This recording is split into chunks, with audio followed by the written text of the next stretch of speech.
Hello बच्चों, let us read the question. Using de Broglie hypothesis, explain with the help of suitable diagram Bohr's second postulate of quantization of energy levels in a hydrogen atom.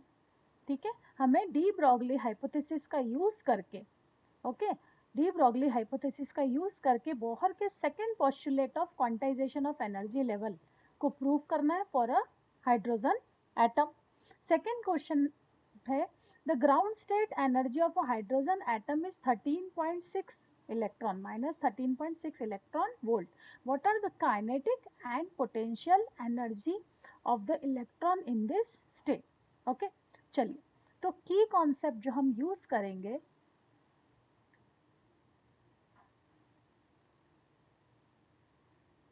De Broglie की hypothesis.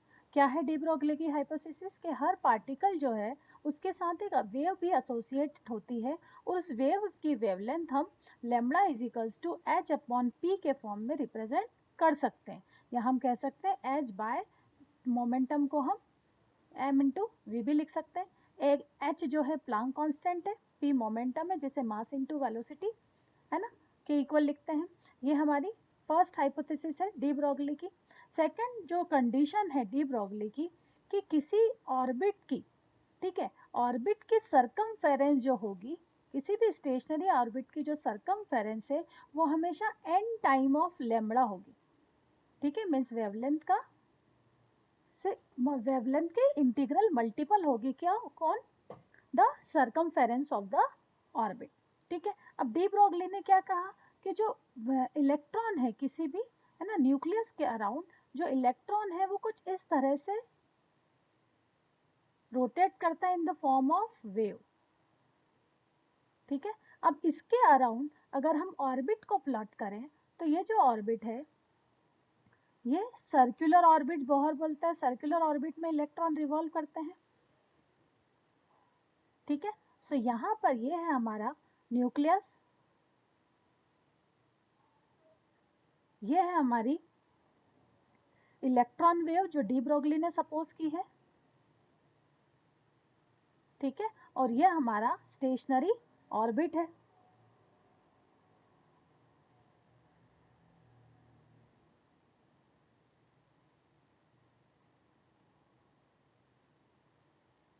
ठीक है, तो क्या de Broglie की condition of stationery orbit क्या है कि ये ऑर्बिट की जितनी भी सरकमफेरेंस है वो हमेशा जो होल नंबर ऑफ वेवलेंथ है उसके इक्वल होगी.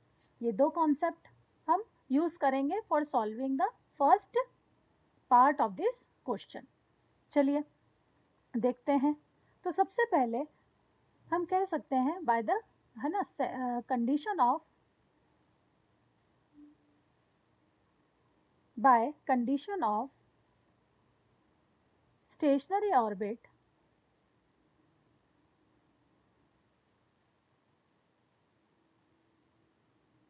from de Broglie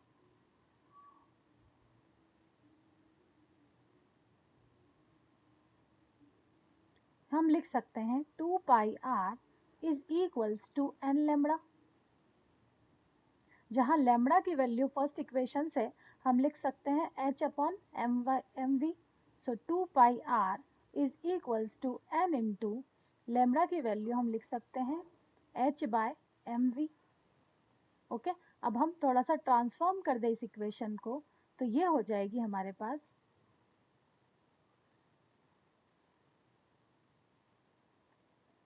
r multiplied by mv is equals to n h by 2 पाई. यहाँ mvr को हम एंगुलर मोमेंटम l से शो कर सकते हैं, will be equal to N H by 2 pi. और यही बोर का सेकेंड पोस्टुलेट है. क्या कहता है बोर का सेकेंड पोस्टुलेट?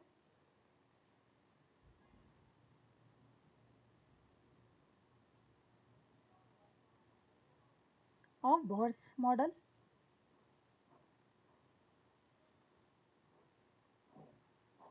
करेक्ट.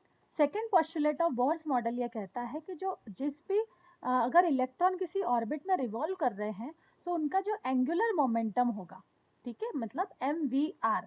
तो एंगुलर मोमेंटम जो होगा वो हमेशा h/2 के इंटीग्रल मल्टीपल होगा। सो अब यदि हम हाइड्रोजन एटम की बात करें, सो फॉर हाइड्रोजन एटम ये वैल्यू जो हो जाएगी, ये हो जाएगी हमारी L is equals to N जो है हाइड्रोजन एटम के लिए N1 है, तो ये हो जाएगा h/2 ठीक है। Now this is how we have solved the first part of the question. Now in the second part of the question हमें given है तो ground state energy of a hydrogen atom, हमें हाइड्रोजन एटम की ground state energy given है। तो ये energy हमें कितनी दी हुई है, -13.6 ठीक है।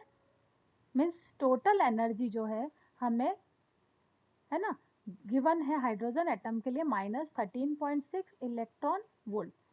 हमें पता है बच्चों कि किसी भी शेल में, किसी ऑर्बिट में जो एनर्जी है उसे हम फाइंड कर सकते हैं with the formula, with the value, है ना, E is equals to 13.6 into Z² divided by N square, जहाँ N क्या है हमारा, नंबर ऑफ ऑर्बिट है, फर्स्ट ऑर्बिट या ग्राउंड लेवल है, फर्स्ट लेवल है, सेकेंड लेवल है, और Z है हमारा atomic number. For hydrogen atom अगर हम H एटम की बात करें तो हाइड्रोजन में N जो है फर्स्ट शेल में ग्राउंड स्टेट लेवल की बात कर रहे हैं, सो N इज इक्वल्स टू 1 है, and atomic number of hydrogen भी क्या होता है, 1। सो हम देख सकते हैं कि ये जो एनर्जी है वो कितनी हो गई, -13.6। तो ये total energy of hydrogen atom है, ठीक है, total energy of hydrogen atom. Okay, now we know that कि total energy is equals to sum of kinetic energy plus potential energy। Okay, तो हमें अब क्या फाइंड करना है कि इस टोटल एनर्जी का कितना पार्ट काइनेटिक एनर्जी में यूज हो रहा है और कितना पार्ट पोटेंशियल एनर्जी में। तो बच्चों हमें पता है कि mv²r मीन्स सेंट्रीपिटल फोर्स जो होता है किसी भी ऑर्बिट को रिवॉल्व करते समय, so mv²/r is equals to kZe² by r²। यहाँ से अगर हम सॉल्व करें, so this will become mv² is equals to kZe² by r। अगर मैं हाफ का मल्टीप्लाई कर देती हूँ यहाँ, तो ये हो जाएगा half of mv² is equals to 1/2 of kZe² by r। लेकिन हाफ ऑफ mv² को मैं काइनेटिक एनर्जी से शो कर सकती हूँ। सो काइनेटिक एनर्जी हो गई है मेरी kZe² बाय 2r, ठीक है। जबकि पोटेंशियल एनर्जी जो होती है, ठीक है, पोटेंशियल एनर्जी जो होती है वो है kZe² by r²। Okay, so potential energy means ये टोटल एनर्जी। ओके, सो ये पोटेंशियल एनर्जी होती है हमारी kZe² बाय r², और काइनेटिक एनर्जी हो गई हमारी kZe² बाय 2r। लेकिन पोटेंशियल एनर्जी अपोजिट सेंस में होगी तो यहाँ माइनस अप्लाई करते हैं हम, ठीक है। तो यहाँ पे देखिए बच्चों, अगर हम इन दोनों को रिलेट करें, इन दोनों को अगर हम रिलेट करें तो हम कह सकते हैं kZe² बाय r, तो दोनों में कॉमन है ना, तो मैं यहाँ पे लिख सकती हूँ kinetic energy is equals to 1/2 negative of 1/2 times of potential energy. आप इन दोनों को रिलेट कीजिए, काइनेटिक, या देखिए आप kinetic energy by potential energy अगर हम डिवाइड कर देते हैं, so this will become 1/2 bye,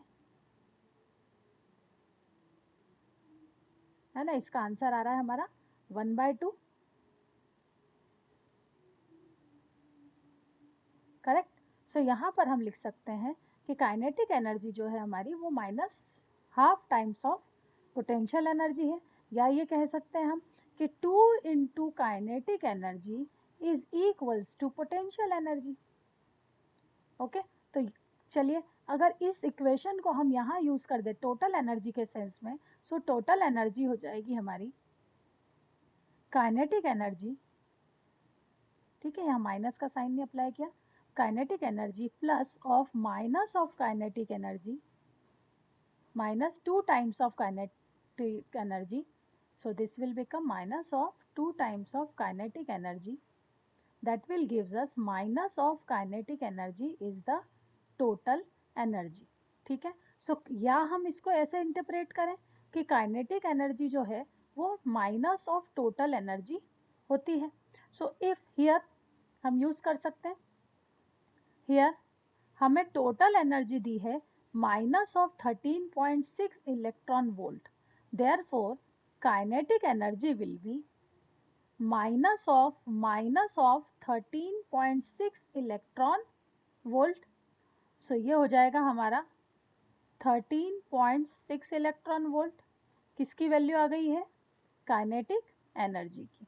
so kinetic energy total energy की पॉजिटिव वैल्यू होती है. Okay, now potential energy.